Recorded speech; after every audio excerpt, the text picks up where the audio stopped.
Alrighty, yo, what is going on, everybody? It's your boy, Mr. DDG94 here, back with another reaction video. Today, we finna react to the homie Maverick, man. Hey, man, make sure y'all go subscribe to the homie channel, run the likes up, the views up, the comments up, subscribers up, and all that over on his channel. And without further ado, let's get right into it, though.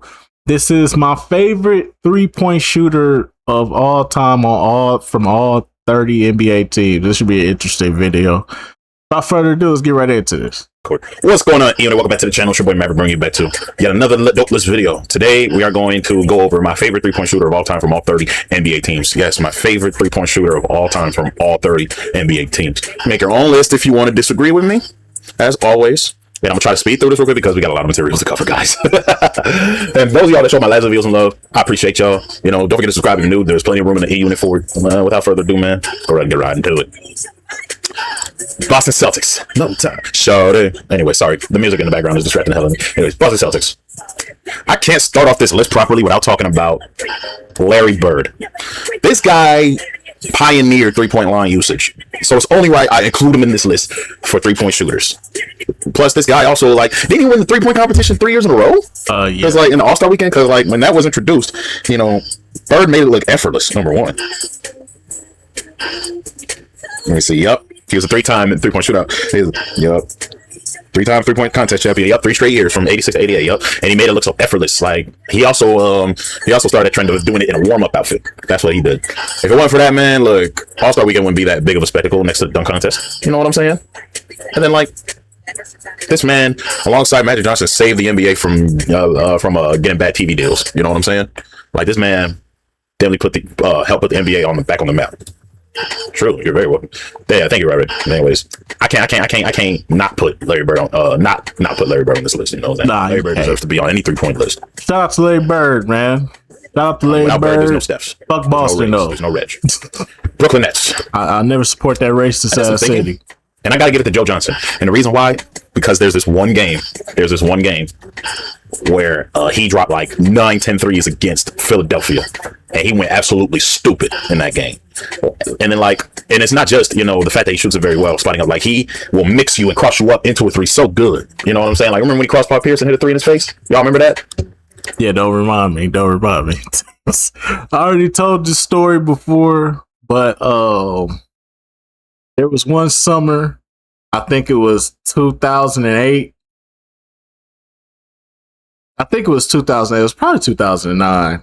I get these years mixed up, but it was one of them years. I was my uncle, my dad's brother, used to be on the basketball team in high school with Joe Johnson. So yeah, they used to be teammates in high school. So we went to he took me to this rec center, because they got plenty of rec centers now here where you can just go hoop and shit. So he took me to this one rec center, and they was doing, and it was it was a Nike, I guess it was like a Nike camp or something like that. But I guess it was Joe Johnson was having like his basketball camp. That was my guess. So Joe Johnson was having this little basketball camp. I'm not thinking at the time.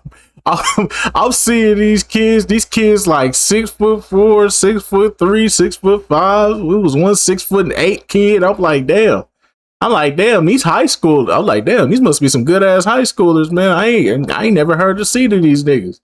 I was like, damn, these must be some good ass high schoolers. My uncle's like, they ain't in high school. They're the same age as you. Nigga, what?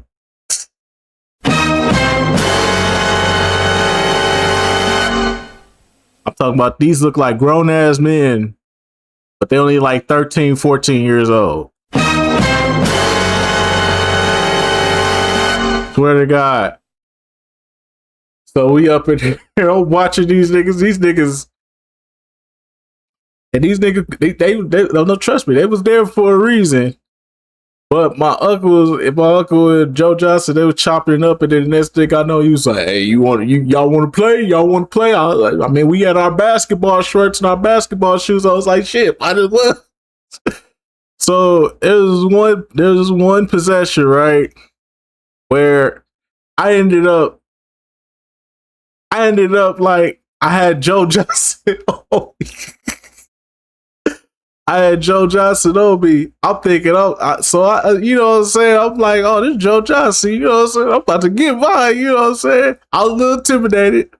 So I did like a tween behind my back, and Joe Johnson reached when I went behind my back. And then I took it up to late, and I was like, yeah. I thought I was the shit. I was like, yeah. I don't know what y'all thought this was. I'm talking my shit. I'm thinking, yeah, I'm him, nigga. I'm him, yeah. For the next 8 or 9 possessions, I can't explain to you what happened after that. All I'm gonna say is that nigga Joe Johnson showed me why they call that nigga ISO Joe. That's all I'm gonna say.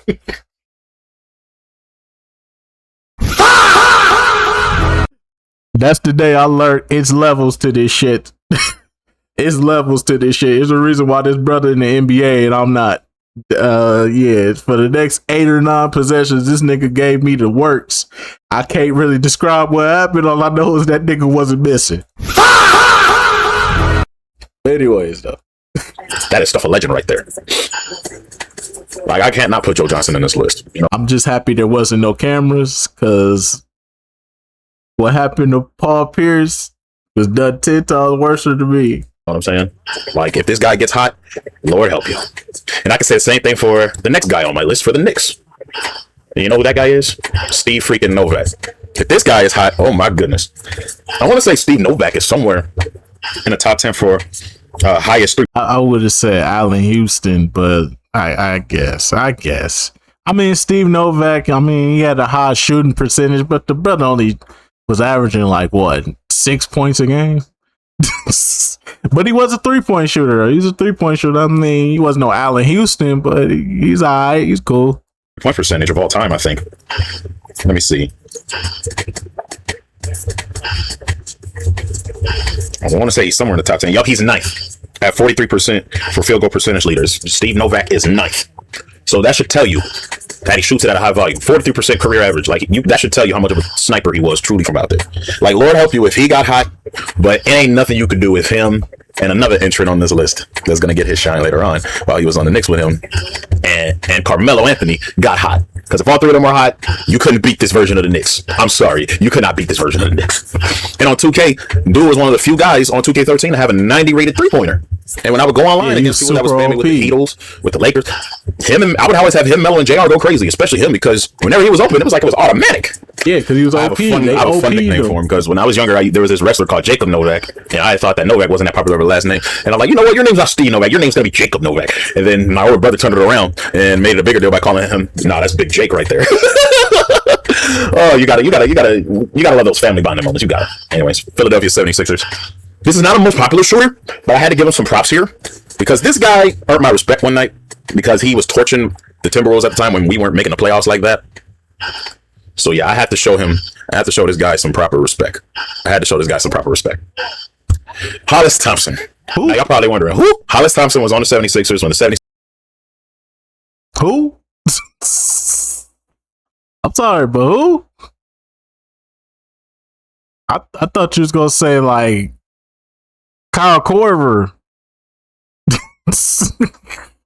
Who the fuck is this? I'm curious. I just want to know. I'm not knocking your list, brother. I'm just saying. Who? I thought you said like Kyle Korver or somebody like that. Nah, you could say Kyle Korver, JJ Redick. You could say anybody. I don't know who this is. Sixers were one of the worst teams in the NBA at that point. Like, this was long before the Embiid trade. This was long before, not the Embiid trade, I'm sorry, the Embiid drafting. Actually, no. This was long before Embiid made his debut because Embiid was injured.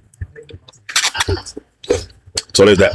But this guy, it's like he would be automatic whenever he got hot. And I remember at a point it was him and Robert Covington that was just leading the 3-point shooting, because the Sixers didn't really have not too many shooters during this period, because Jason Richardson had just retired. Tony Roten couldn't really shoot like that, and then like any other shooters that they had, they were all injured or they were trading them away. Like Spencer Hawes, they traded them away. So yeah, man, Hollis Thompson was one of the only guys carrying the 3-point load during this time, and I had to give him his prop. Because one night he torched my Timberwolves, you know what I'm saying? And then when he got help, when they traded for Wilson Chandler, him and Wilson Chandler started torching him back to back. I'm like, what the fuck? Why can't we guard these niggas, man? But yeah, man, moving on. Also, he was also kind of a glitch for me on 2K, because when I would use the 76ers to do that whole 2K15 76ers challenge, whenever he was healthy, he would always be there to help me out. So yeah, 2K buys is going to play into this list a lot. Toronto Raptors. I'm gonna give this one to Kyle Lowry, and the reason why is because his 3-point shooting definitely helped the Toronto Raptors in that 6-game series in the finals, in the 2019 finals versus the Golden State Warriors. Like him and Fred VanVleet hit a lot of clutch 3-pointers, man. Like throughout that whole entire series, Kyle was hitting clutch threes after clutch three after clutch three after clutch three. Like you couldn't even stop him from deep at a point. You know what I'm saying? Like I get Kyle. He hit 4 of them back to back. You know what I'm saying? Like, look, if you couldn't trust DeMar DeRozan, you could always put the ball in Kyle's hands. You know what I'm saying? And then, like, I mean, Kawhi was going stupid too, and he won the finals MVP for sure. But I don't think that 2019 team could be able to take full advantage if it wasn't for Kyle Lowry's stellar shooting from out there. Like, you got to give him his props. Plus, this man recently hung up his jersey. Well, or in this case, hung up his sneakers. This man retired with a ring. You got to give him his props. Moving on. Golden State Warriors. I admit, this is one of these teams where I have more than one answer. Yes, I'm putting Steph Curry and Klay Thompson in there. You know why? Because these two were the greatest NBA backcourt in the league at a point because of their stellar sniping. Yeah. There were games where Steph Curry would hit 12 threes, and then he would break that record with 13 threes in a game. And Klay Thompson, on the road against the Bulls, would break that record against the Bulls with 14 threes. How can I leave them both off this list? I couldn't do that. Plus, they won 4 rings together, man. These guys won 4 rings together. I mean, like, is there any denying these two? I mean, let's be for real. Unless you a Megan Thee Stallion fan, you probably hate Klay, but unless you a Megan Thee Stallion fan, yeah, these two of the best shooters to ever fucking do it. For sure. More iconic NBA backcourt other than the Splash Brothers. I'll wait. Exactly. And look, this is pretty much self-explanatory at this point. I mean, you got the greatest shooter of all time right here, and one of the greatest two-way shooting guards of all time right here. What more can I say? Klay may be washed now, but we all remember how killer of a player he was when we took it. Look. It's the reason why Klay is called Games of Klay. Plus, unlike Steph, he can guard the opposing team's best ball handler, so Steph don't have to. Yeah. Just keeping it 100. Anyway, Los Angeles Clippers. Oh, Lord. The right answer here is, in my opinion, JJ Redick. Yeah, there was no other. The like, he shot it at there was no other option other than JJ Redick, sadly. Pretty good efficiency for his career, because I want to say he's somewhere near the 40s.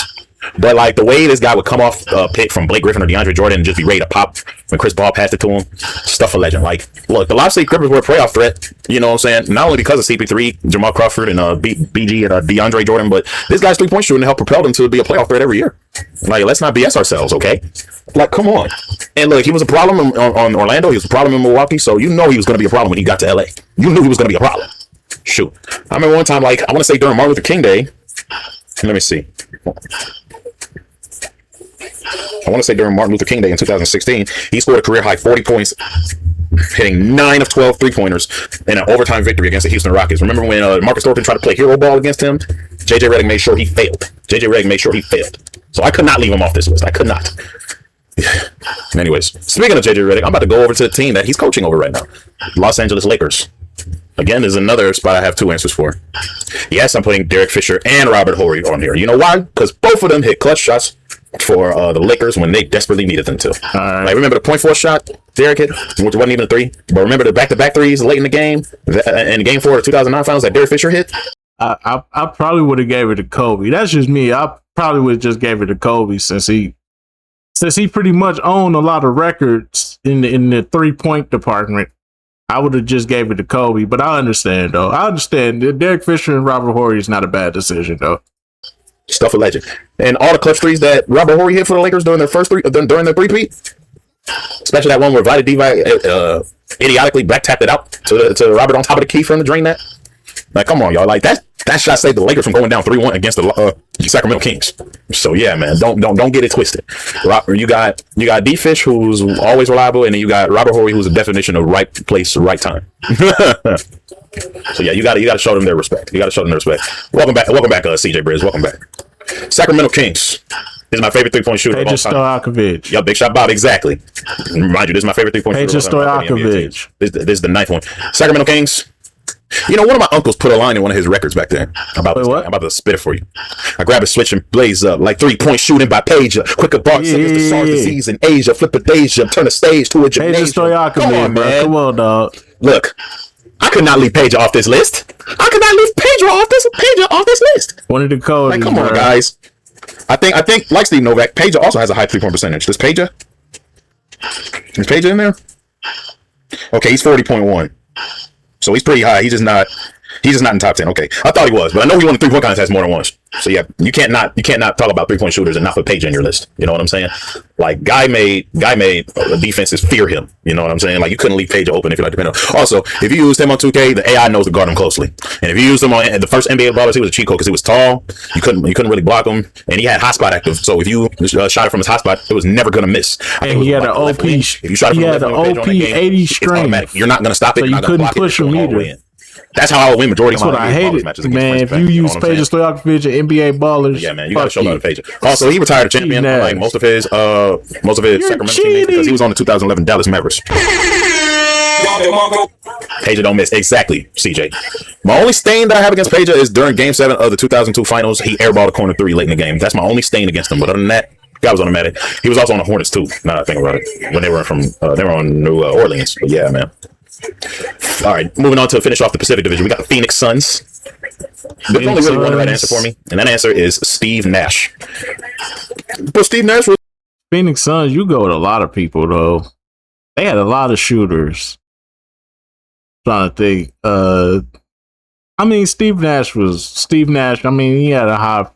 I guess you could say Steve Nash because he always finished with like 50, 40, 90 for a couple of seasons. So I guess you could say Steve Nash. There's also Devin Booker. I'm trying to think. Shooter.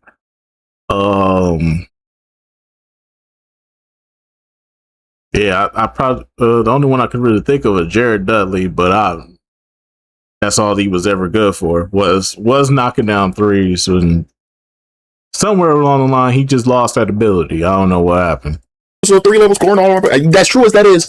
Nash is more known for his sniping, and then his known for his sniping and his playmaking, because there was a season where Steve Nash got into the 50-40-90 club. For those of you that don't know what that is, the 50-40-90 club, which Larry Bird is also a part of, is where you shoot 50% from the field, which means every year on the court in general, and then you shoot 40% from three-point range, and you shoot 90% from the free throw line. That's a hard feat to max over, but several other players made it in there. Steph Curry and Kevin Durant definitely made it in there. But Steve Nash was one of those guys. Plus, if it wasn't for his shooting being such a threat, his playmaking would not have opened. You know what I'm saying? Like his shooting and his slashing was so deadly that, you know what I'm saying, the 7 seconds or less offense lived and died off of Steve Nash's hard handling, passing, and shooting. His shooting especially, because people had to clear the way for him, you know what I'm saying, for him getting other players hot would open him up, you know what I'm saying? That's why he averaged 15 points and 11 assists per game. You know what I'm saying? Like, you got to give it to anyone MVP back to back. Even though he should not have won the 06 one. I think the 06 one should have went to Kobe, but the media was hating on Kobe because he beat that case back in 04. So, but still, 05 MVP, where he led the Phoenix Suns to arguably the most improved record in the NBA. He deserved that one. What if Kobe didn't get hurt in 2012-13 and he and Steve Nash was on the Lakers at that point, and Nash wasn't dealing with back problems and Dwight Howard wasn't dealing with his issues? What if that team stayed together all throughout the playoffs? Could they have beat Miami in 2013? We'll never know. Anyway, coming in at Chicago Bulls. I only got one answer for this, and it's Steve Kerr. Yeah. Now, mind you, Steve Kerr may not be all-star level, but without him, without his clutch shooting, the Bulls don't do a second three-peat. You could go Steve Kerr. You could go B.J. Armstrong. You could go Craig Hodges. You could even go Ben Gordon. You go at either one of them.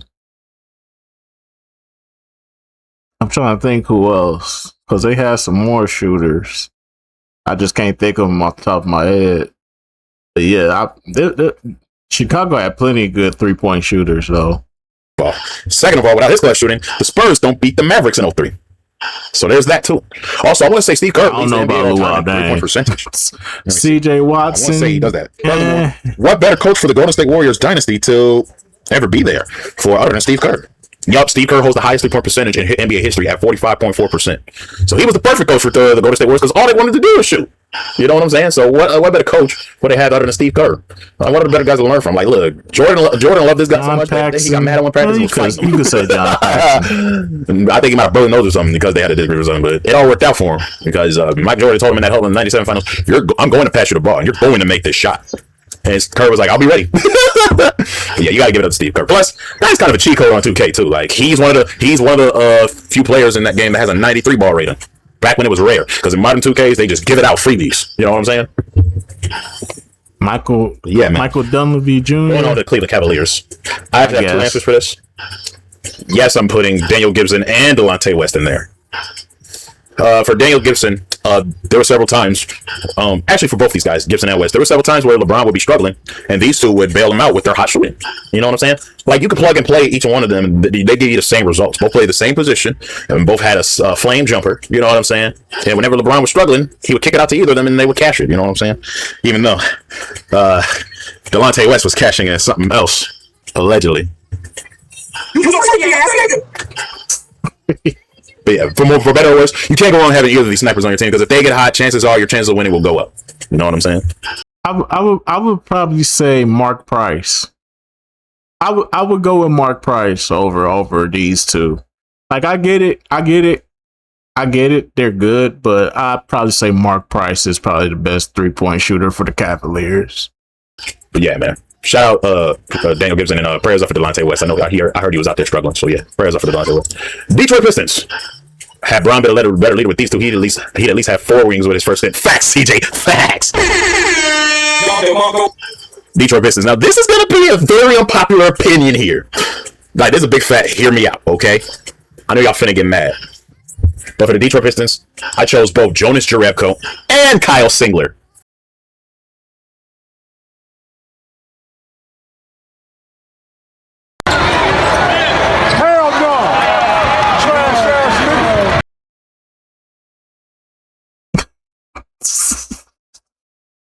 Hey yo, what the fuck? Hey yo, what the fuck? Hey yo, what the fuck? Hell no. Hell no. You could have just said Rip Hamilton and Chauncey Billups and kept it pushing, bro. Hell no. Hell no. Hey yo, what the fuck? Hell no. Hear me and hear me good, nigga. I'm here to double down. That shit is a 2-pack of ass. The fuck are you talking about? That shit stinks. Hell no. Now, why did I choose both of these guys? Well, when Greg Monroe and Andre Drummond were struggling, these two guys is who they would kick it out to. You know what I'm saying? Like, both of them play forward position. Well, Singler would sometimes play shooting guard, depending on if Brandon Jennings or Caron Butler was hurt, or whoever was shooting out for them. Like, look, you couldn't leave either of these two open, you know, at a point when they were together. Like, look, and then even though the Pistons were a struggle team during that early 2010s period, with these two on the roster, you could spread the floor with them. I know because I've done it before. Like, there were times where both Jonas Jerebko and Kyle Singler would get hot for me. Similar to how they would do in real life. You know what I'm saying? Like, y'all got to put some respect on some of these, unsung heroes and NBA players, man. Even though the Pistons never made Cleveland, they were on both either teams. Like, I got to give them their just due. You know what I'm saying? Like you couldn't leave either Jonas or Kyle Singler open. You know what I'm saying? Like, hold on. And both of them roughly shoot about like 36% from 3-point. So, you know, putting them both on the team, you know, definitely raises your 3-point percentage by a big margin. So yeah, you gotta show a little bit of respect for these live balls over here. Anyway, Indiana Pacers. There's really only one right answer for this one. It's Reggie freaking Miller. Yeah, ain't no other option, bro. That legendary comeback he had against the Knicks where he shot mostly threes and it was dead-eyed in people's faces. Come on, man. And he's also, I want to say he's third.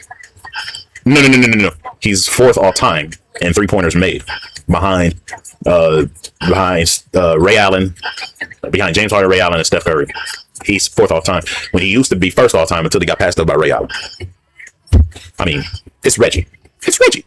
Milwaukee Bucks. Speaking of, it ain't no other answer, brother. It ain't no other answer, brother. It's only one answer for this, bro. Come on, man. Come on, Maverick. Don't give me no bullshit name.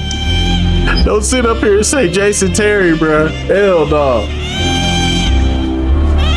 Don't give me no bullshit name like Jason Terry, bro. Don't say no Ilion Ilyasova, bro. Hell no.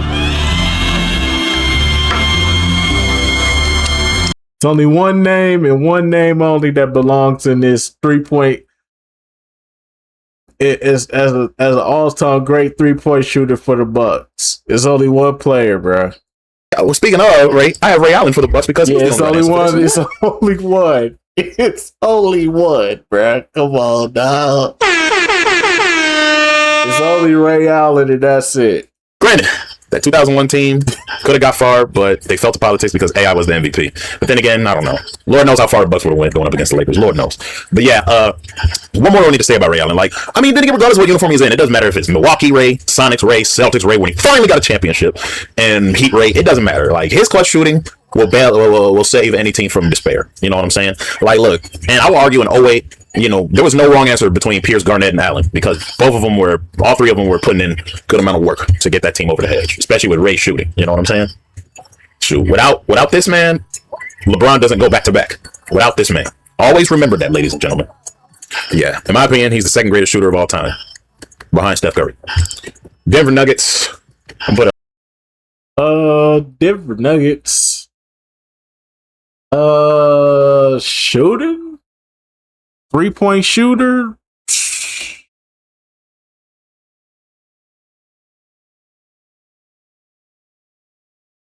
I'm trying to think of like a solid like shooter that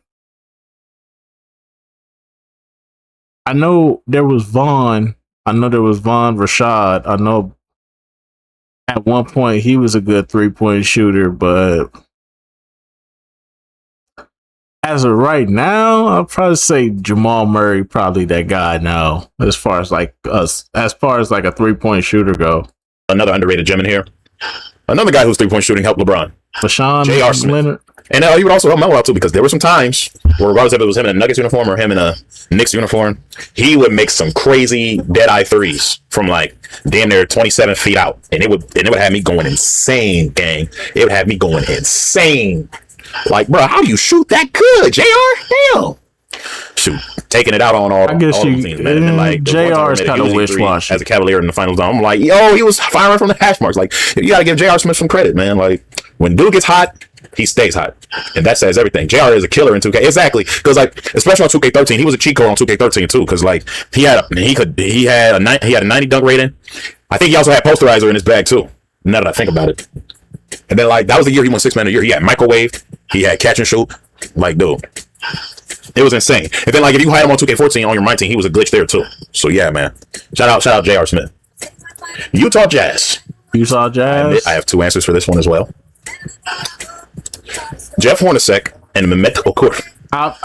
And Jeff Hornacek is self-explanatory because I'd probably say Jeff Hornacek. Just Jeff Hornacek alone. That's what I would say. I'd say Jeff Hornacek alone. I don't know about Mehmet Okafor. I mean, he was a big that could shoot threes, but that wasn't like his natural game, though. He was more like a mid-range post-up type of guy.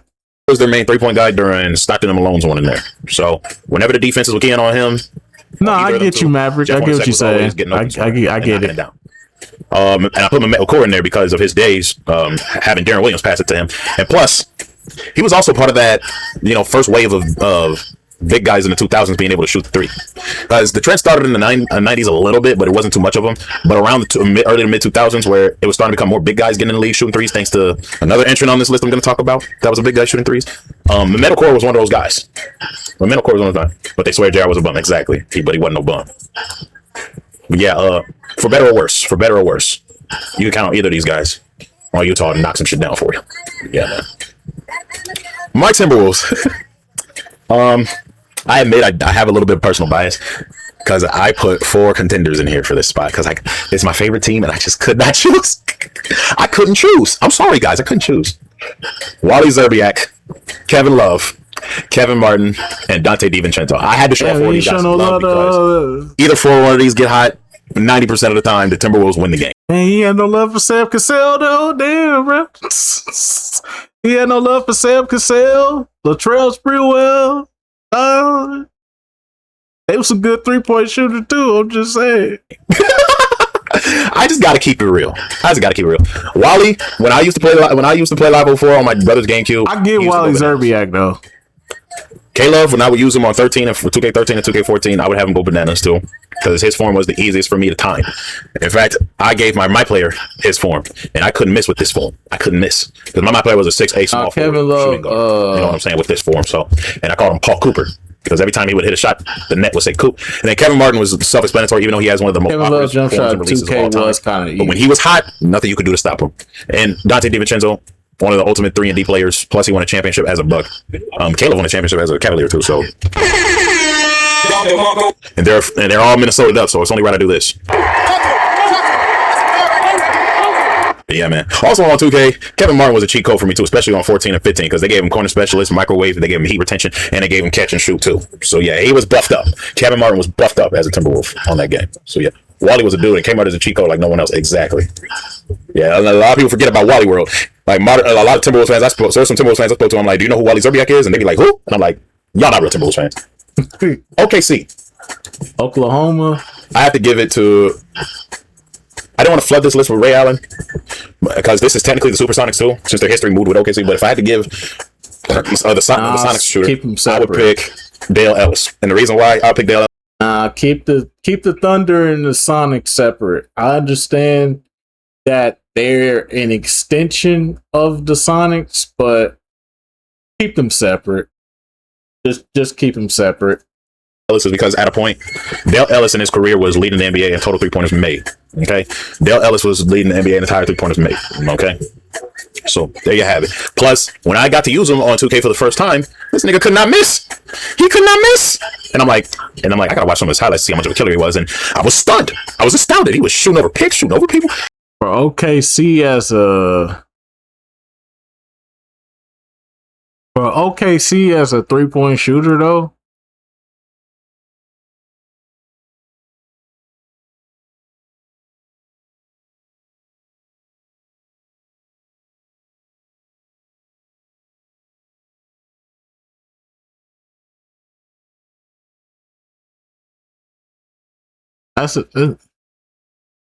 It's a tough one, but I'll probably just give it to Kevin Durant for OKC.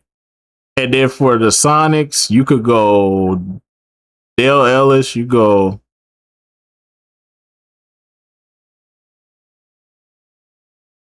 what's his name? I'm trying to think of his name. Deadlift. I keep forgetting how to pronounce his last name though. Deadlift Shrift. If that's how you pronounce it, I'll go with him. Anthony Morrow, hell no. Hell no.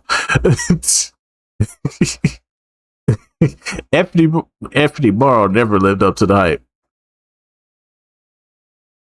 Yeah, Deadlift Shrimp. I go Dale Ellis and Deadlift Shrimp. That would be my two. Guy was a killer. Dale was cut. Exactly. He was cut too. So yeah, like people talk about Dale Ellis having one of the prettiest forms of all time. Just like how they speak on Ray Allen and Allen Houston having some of the prettiest. Oh yeah, Ray Allen and Rashard Lewis too. Yeah, Rashard Lewis and Ray Allen. I'm tripping. All time. And like, who am I to deny that? I mean, it's Dale fucking Ellis. Anyways, Portland Trail Blazers.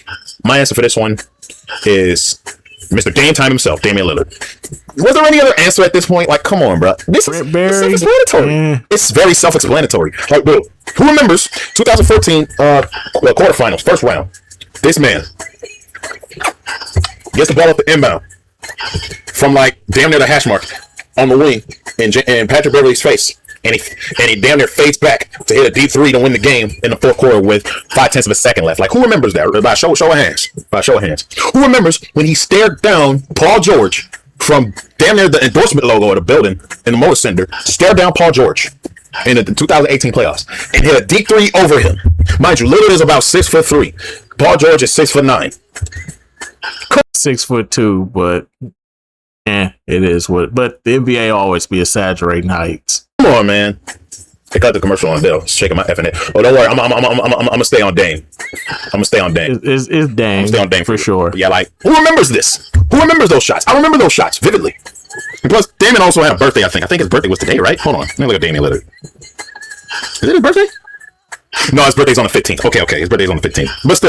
But still, like, dude, he averaged 24 a game when he was on Milwaukee. Now that he's back on Portland, I hope that Portland, him and John Morant can build off of each other. Maybe Lillard can move the shooting guard so that way John can focus on distributing the ball. Nah. But yeah, Damian also is, I want to say he's a 3-time NBA 3-point shootout winner. Yeah. I want to say Dame is a NBA 3-point shootout winner. I don't know. Yeah, 3 times.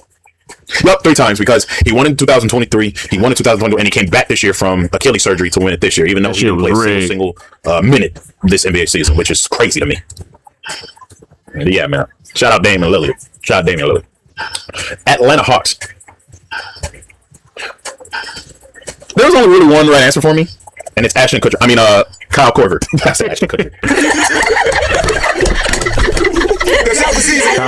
Kyle And the reason why his sniping is so legendary that back in 2015, when the Hawks had had the best record in the East, they had to give him an honorary spot as an All-Star when he was in this uniform. And on top of that, like, dude, he had a streak until it was passed up by Steph Curry of multiple games with at least one made 3-pointer. Regular season and playoffs included. You know what I'm saying? He had a streak. Kyle Korver was the last person to have that streak before Steph Curry. I had to get the spot to Kyle Korver. You know what I'm saying? I call him K-squared. Some people call him Threeses.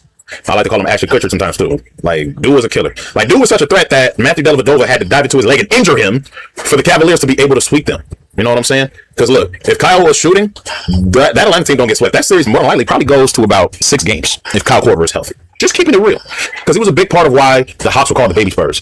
And on top of that, this guy was a cheat code on 2K because he was one of the players on 2K that, on 2K 13, 14, 15, that had a 93-point rating. And he had catch and shoot and corner specialist. Like, come on, y'all. Like, what are we talking about here? It's Kyle freaking Korver. But yeah, man. Those who know. Miami Heat. I got 2 answers for this. One of them is an underrated gem, and the other 2 is a multi-time 3-point contest winner. I'm gonna say this. No, Jason Kapono is a great choice. For me, 3-point shooting wise, Miami Heat. Hear me out.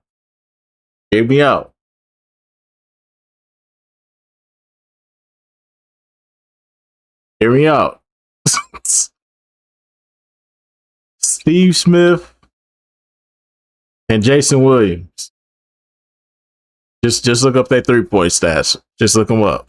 Jason Kapono, who won a title with the 06 Heat, and Shane Battier, who was there for LeBron's repeat back-to-back in 2012 and 2013. I mean, Jason Kapono, it's halfway self-explanatory, but people don't know how automatic he was when he would get open. Like, if Wade was getting hot and Kapono was getting minutes because Walker was tired, Kapono was always in the corner somewhere, always on the wing, ready to shoot. You know what I'm saying? And then Battier was literally the same thing with LeBron, because when LeBron would get hot and get covered, Bron would always kick it out to Battier open in the corner or in the rings, especially in the corner because the corner is where Battier's hot spot. But yeah, man, Battier also taught LeBron how to read defenses as well. So there's that too. But like, remember that closeout game against OKC when Battier hit like 5 threes, while Mike Miller hit like 7? So yeah. And then remember in Game 7 of the 2013 Finals where he had 6 3-pointers and half of them came off of LeBron's feet. Like, dude was hot, scorching hot. So I had to give Shane Battier his just due. I had to give Shane Battier his respect. Plus, he's one of the Kobe stoppers. Let's just keep it real. He was a Kobe stopper. I don't know about that. Charlotte Hornets. I had to give 2 answers for this one too. Yes, I'm putting Glenn Rice and Dale Ellis. Not Dale Ellis. Sorry. Glenn Rice and Del Curry. Yeah. This is Stephen Curry's dad for the youngest that don't know. But yeah, I had to put Glenn Rice and Del Curry in there because Glenn Rice is a multiple time. I want to say Glenn Rice won 3-point shootout at a point in his career. I think he's one of the multi-time winners. I got to look it up. But yeah, at a point, Glenn Rice couldn't really, like when Larry Johnson and Alonzo Mourning was running things, Glenn Rice was their sniper. You know what I'm saying? Like, y'all can't not have the 90s Hornets without talking to either of these two being their snipers. Like, let's just be for real. Yup, Glenn Rice is a 90 won the 3-point contest in 95. Figure much. I don't think Del Curry ever won any though. Let me see, did Del Curry any win any? Nope, he didn't. So yeah, even though he had his jersey retired by the Hornets, he had 30 retired by the Hornets, which is dope if you ask me. Yeah, man, these two were snipers for real. Like, you want to talk about 90 snipers, you can't leave these two out the list. You know what I'm saying? And even in Miami and even in Toronto, these two were still a problem. You know what I'm saying? Like, you could not leave either of these two open. You know what I mean? Yeah, man. Plus, they both were cheat codes on 2K for me too. But going to the Orlando Magic, there's another guy that was a cheat code on 2K as well for me. Rashard Lewis, aka Sweet Lou. And this is also a makeup because I didn't choose him for the Sonics because he was a problem on the Sonics as well. But I think Orlando is where he got his true shine because he made it to the finals with his shooting. You know what I'm saying? He made it to the finals with his 3-point shooting. It was him. It was JJ Redick. It was Hedo Turkoglu. The Hornets will still be Keith Bogans. It was Matt Barnes. Man, the Magic just has so many shooters on this team. But Rashard Lewis was clearly the best. Courtney Lee and Jameer Nelson were on this team too, shooting. Michael Petras, who you see in the background too, was also on that team too. But yeah, this team was just full of snipers. But Rashard is definitely the best one because like Rashard got to a point where if he got in either of the corners or the rings, he wasn't missing shit. You know what I'm saying? And on 2K, it was literally the same thing. You could not leave Rashard open for three. Like, dude was Klay Thompson before Klay Thompson even got in the NBA. Like, if Ray Allen was a Steph Curry, Rashard Lewis was the Klay Thompson. Plus, he was tall. He was 6'10". He could defend. So yeah, man. Like, there's no stopping this guy's shot. Yeah, shout out to you, Rashard. Alrighty, Washington Wizards. I had to give two right answers for this. I put Trevor Ariza, aka Trevor Ariza, in there, and Martell Webster. Now you're probably thinking, why isn't Bradley Beal in here? Because Bradley Beal shot a worse percentage. Number one. Number two. Over the years, I've fallen out of favor with Bradley Beal because like I just don't like his demeanor these days. Plus, he gets injured a lot. But yeah, Trevor Ariza. I mean, what more proof do you need? Like, when dude gets hot, he'll average like at least 6 to 8 threes a game. That's how dangerous of a shooter Trevor.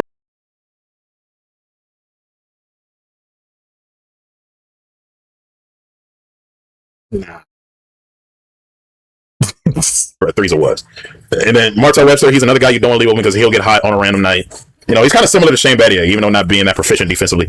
He still is proficient and reliable as a 3-point shooter. So yeah, shout out both these two. When these two were on the 2012-2013 Wizards, and even on 2013-14 Wizards, I would always get either of these two hot because my idea was to either get Wall or Beal hot and kick it out to one of these two. You know what I'm saying? So yeah, don't sleep. Do not sleep. Moving right along here. We're winding down. These are the last 5 teams. Memphis Grizzlies. If you watch my favorite players video, you know this guy is in there for the Memphis Grizzlies as well. And my answer here doesn't change. Mike Miller. Yep. Now, why Mike Miller? Because he made most of his career being a scoring threat as a Grizzly. Number one. Number two, on any given night, he'll drop 6 to 8 threes on any given night. He was that deadly. It's the reason why LeBron liked passing it to him. He was on the Heat. Let's not get it twisted. Like, this man hit a 3-pointer with one shoe on. Like, if that don't give you any idea on how much of a killer he was from out there, I don't know what else to tell you at this point, dude. I don't know how much. Mike Miller, the killer, aka Eminem, aka M double, aka M square. But yeah, man, he was drafted by the Magic, but I'll always remember him as a Grizzly and a Heat member. Just also, he's also an ex-Timberwolf too, even though he only played 1 year for my Timberwolves. But yeah, shout out Mike Miller. New Orleans Pelicans / Hornets.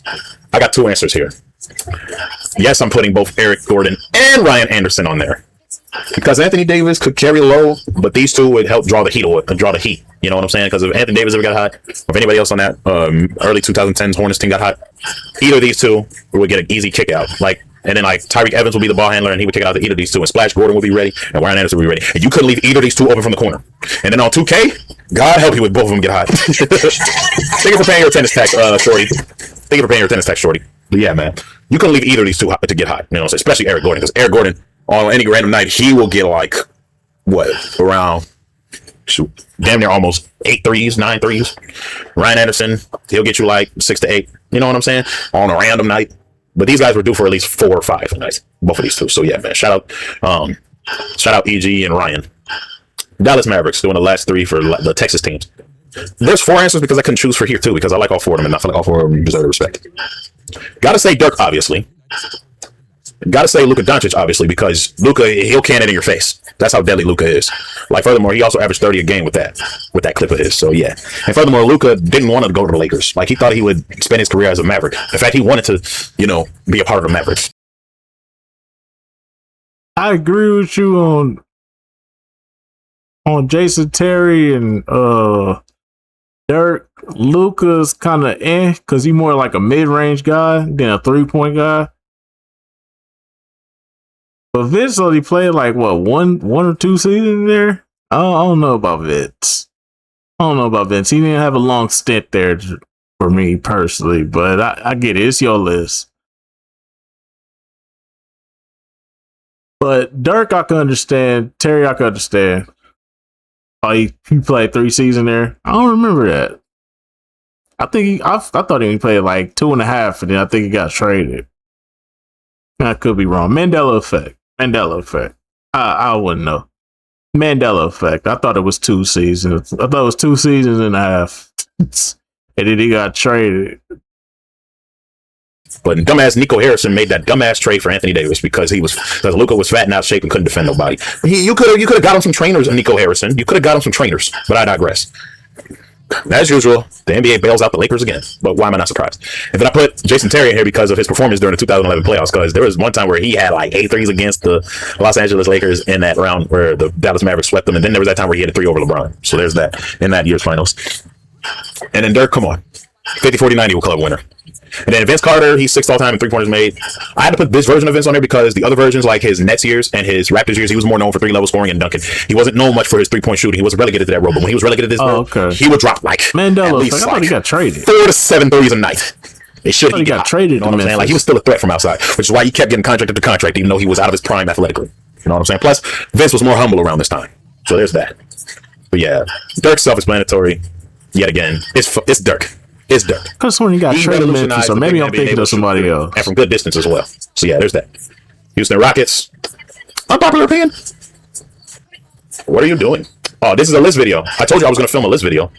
Shorty, this is a list video. Anyways, Houston Rockets. Gotta go with Chandler Parsons here. Unpopular opinion. Gotta go with Chandler Parsons. You want to know why I picked Chandler Parsons? Y'all, who remembers when he hit 10 threes and a half wearing this uniform? Raise your hand.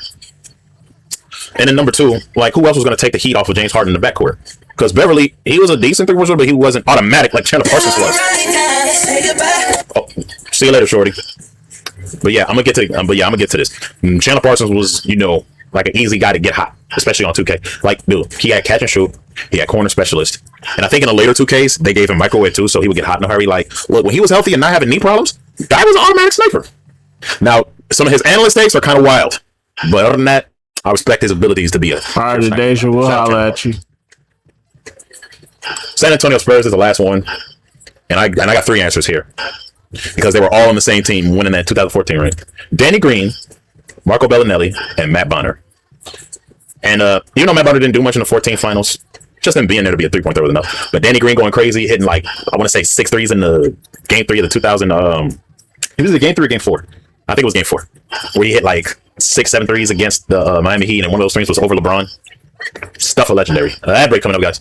And then Marco Bellinelli also went crazy during the 2014 finals. They couldn't stop him or Patty Mills. I'm not gonna lie.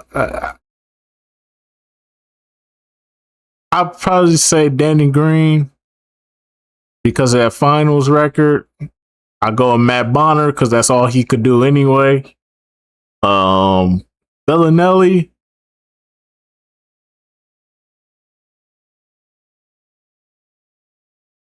But no Patty Mills, though. No Patty Mills. No Patty Mills. I always thought Patty Mills was probably like he was kind of the one that'd get him out of a jam, especially when you had to bench people. And then Matt Bonner. I mean, come on, it's the Red Rocket, the Red Mamba, the little fundamentals. Like you wouldn't want to leave that guy open if your life depended on it. What more can I say? But yeah, man, that's it for this one. Before I close out, though, we're gonna do a recap. Celtics, Larry Bird. Nets, Joe Johnson. Knicks, Steve Novak. Sixers, Hollis Thompson. Raptors, Kyle Lowry. Warriors, the Splash Brothers. Clippers, JJ Redick. Lakers, Derek Fisher and Robert Horry. Kings, Peja and Peja. Suns, Steve Nash. Bulls, Steve Kerr. Cavs, Boobie Gibson and D West. Pistons, Jonas Jerebko and Kyle Singler. Indiana Pacers, Reggie Miller. Bucks, Sugar Ray. Nuggets, J.R. Swish. Jazz, Jeff Hornacek and Mehmet Okur. My Wolves, Wally World, K-Love, Kmart, and DDV. Sonic / Thunder, Dale Ellis. Portland, Dame Dollar. Atlanta Hawks, Ashton Kutcher. Kyle Korver. Miami Heat, Jason Capono and Shane Battier. Hornets, Glenn Rice and Del Curry. Magic, Sweet Lou. Wizards, Trevor Ariza and Martell Webster. Grizzlies, M Double. Pelicans / Hornets from New Orleans, Eric Gordon and Ryan Anderson. Mavericks, Dirk, JT, Luke Dedon, and VC. The Rockets, Chandler Parsons. Spurs, Danny Green, Marco Bellinelli, Matt Bonner. If you guys enjoyed this video, don't forget to leave a like, comment, subscribe, and notification bell. Alrighty, man. That just go about do it for this one. Shout out to the homie Maverick, man. Make sure y'all go run them likes up, the views up, the subscribers up over there on his channel. You already know they show that love here. Go show that love right back. And yeah, I'm see y'all in the next one. Till then, deuces.